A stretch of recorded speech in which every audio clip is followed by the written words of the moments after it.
Hey, third grade. I hope you guys had a great weekend and that you were able to do something fun for yourself and just got to enjoy kind of having no work for a couple days. Um, Today, we are going to go ahead and get started with your BFG reading. Last week, we started the BFG, and I hope you're loving it. Excuse me. Last week, we were introduced to the character Sophie, and we were introduced to the character of the BFG. And where we left off was Sophie had just been kidnapped by the BFG and taken to Giant Country, where the BFG was explaining to her that his real name is actually the Big Friendly Giant because he's the only giant in Giant Country that's actually really friendly to people.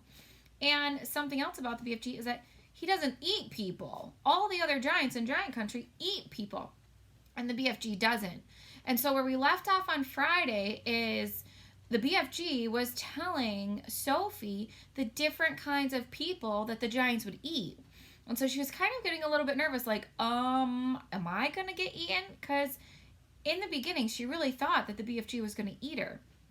But much to her relief, he said, no, I don't eat people. So that's where we're at in the story. And he warned her, but if you go outside of this cave, you're going to get eaten. And something else that the BFG told her is that she's probably never going to go home now. So that is kind of where that left off. So here we go. We're on chapter 7 today, and it is called The Marvelous Ears. Because if you remember, that is something that Sophie pointed out, is that the BFG has huge ears. Back in the cave, the big friendly giant sat Sophie down once again on the enormous table. Is you quite snuggly here in your nightie? He asked. You isn't fridgy cold? I'm fine, Sophie said. I cannot help thinking, said the BFG, about your poor mother and father. By now they must be gibbling and scumpling all over the house, shouting, hello, hello, where is Sophie gone? I don't have a mother and father, Sophie said. They both died when I was a baby. Oh, you poor little scrumplet, cried the BFG. Is you not missing them very badly? Not really, Sophie said, because I never knew them. You was making me sad, the BFG said, rubbing his eyes. Don't be sad, Sophie said. No one's going to be worrying too much about me. That place you took me from was the village orphanage. We are all orphans in there. You as an orphan? Yes. How many is there in there? 10 of us, Sophie said, all little girls. Was you happy there? The BFG asked. I hated it, Sophie said. The woman who ran it was called Mrs. Clunkers, and if she caught us breaking any of the rules, like getting out of bed at night or not folding up our clothes, we got punished. How is you getting punished? She locked us in the dark cellar for a day and night without anything to eat or drink. That rotten old rot trespasser, cried the BFG. It was horrid, Sophie said. We used to dread it. There were rats down there. We could hear them creeping about. That filthy old fizzwiggler, shouted the BFG. That is the horridest thing I hear in 4 years. You was making me sadder than ever. All at once, a huge tear that would have filled a bucket rolled down one of the BFG's cheeks and fell with a splash on the floor. It made quite a puddle. Sophie watched with astonishment. What a strange and moody creature this is, she thought. One moment he's telling me my head is full of squished flies, and the next moment his heart is melting for me because Mrs. Clunkers locks us in the cellar. The thing that worries me, Sophie said, is having to stay in this dreadful place for the rest of my life. The orphanage was pretty awful, but I couldn't have been there forever. Would I? All is my fault, the BFG said. I is the one who kid-snatched you. Yet another enormous tear welled in his eyes and splashed on the floor. Now I come to think of it, I won't actually be here all that long, Sophie said. I is afraid you will, the BFG said. No, I won't, Sophie said. Those brutes out there are bound to catch me sooner or later and have me for tea. I is never letting that happen, the BFG said. For a few moments, the cave was silent. Then Sophie said, "May I ask you a question?" The BFG wiped the tears from his eyes with the back of his hand and gave Sophie a long, thoughtful stare. "Shoot away," he said. "Would you please tell me what you were doing in our village last night? Why were you poking that long trumpet going into the Gochi children's bedroom and then blowing through it?" "Aha!" cried the BFG, sitting up suddenly in his chair. "Now, we is getting noisier than a Parker." "And the suitcase you were carrying," Sophie said. "What on earth was that all about?" The BFG stared suspiciously at the small girl sitting crisscrossed on the table. "You's asking me to tell you whoopsie big secrets," he said.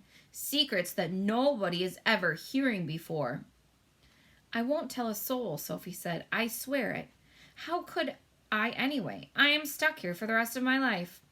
"You could be telling the other giants." "No, I couldn't," Sophie said. "You told me they would eat me up the moment they saw me." "And so they would," said the BFG. "You is a human being, and human beings is like strawbunkles and cream to those giants." "If they're going to eat me the moment they see me, then I wouldn't have time to tell them anything, would I?" Sophie said. "You wouldn't," said the BFG. "Then why did you say I might?" "Because I is brimful of buzzburgers," the BFG said. "If you listen to everything I saying, you will be getting earache." "Please tell me what you were doing in our village," Sophie said. "I promise you can trust me." "Would you teach me how to make an elephant?" the BFG asked. "What do you mean?" Sophie said. "I would dearly love to have an elephant to ride on," the BFG said dreamily. "I would so much love to have a jumbly big elephant and go riding through green forests, picking peachy fruits off the trees all day long. This is a sizzling hot, muck-frumping country we is living in. Nothing grows in it except snozcumbers. I would love to go somewhere else and pick peachy fruits in the early morning from the back of an elephant." Sophie was quite moved by the curious statement. "Perhaps one day we will get you an elephant," she said, "and peachy fruits as well. Now tell me, what were you doing in our village?" "If you was really wanting to know what I am doing in your village," the BFG said, "I is blowing a dream into the bedroom of those children." "Blowing a dream?" Sophie said. "What do you mean?" "I is a dream-blowing giant," the BFG said. "When all the other giants is galloping off every what way and which to swallow human beings, I is scuttling around to other places to blow dreams into the bedrooms of sleeping children. Nice dreams, lovely golden dreams, dreams that is giving the dreamers a happy time." "Now, hang on a minute," Sophie said. "Where do you get these dreams?" "I collect them," the BFG said, waving an arm towards all the rows and rows of bottles on the shelves. "I has billions of them."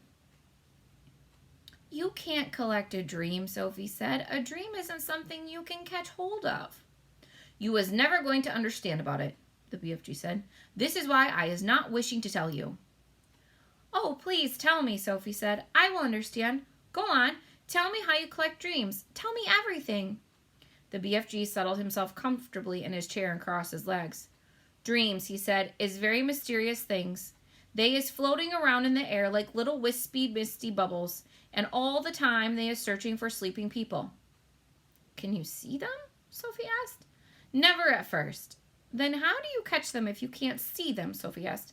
"Aha," said the BFG. "Now we is getting on to the dark and dusky secrets." "I won't tell a soul." "I is trusting you," the BFG said. He closed his eyes and sat quite still for a moment while Sophie waited. "A dream," he said, "as it goes whiffling through the night air, is making a tiny little buzzing, humming noise. But this little buzzy humming is so silvery soft, It's impossible for a human being to hear it. Can you hear it? Sophie asked. The BFG pointed up at his enormous truck wheel ears, which he now began to move in and out. He performed this exercise proudly, with a little proud smile on his face. Is you seeing these? He asked. How could I miss them? Sophie said. They may be as looking a bit preposterous to you, the BFG said, but you must believe me when I say they is very extra usual ears indeed. They is not to be coughed at. I'm quite sure they're not, Sophie said. They is allowing me to hear absolutely every single twiddly little thing. You mean you can hear things I cannot hear? Sophie said. You as deaf as a dumpling compared to me, cried the BFG. You is hearing only thumping loud noises with those little earwigs of yours, but I am hearing all the secret whisperings of the world. Such as what? Sophie asked. All right, guys, and that is where we're going to pause for today, and we will pick up there tomorrow. I'll see you then.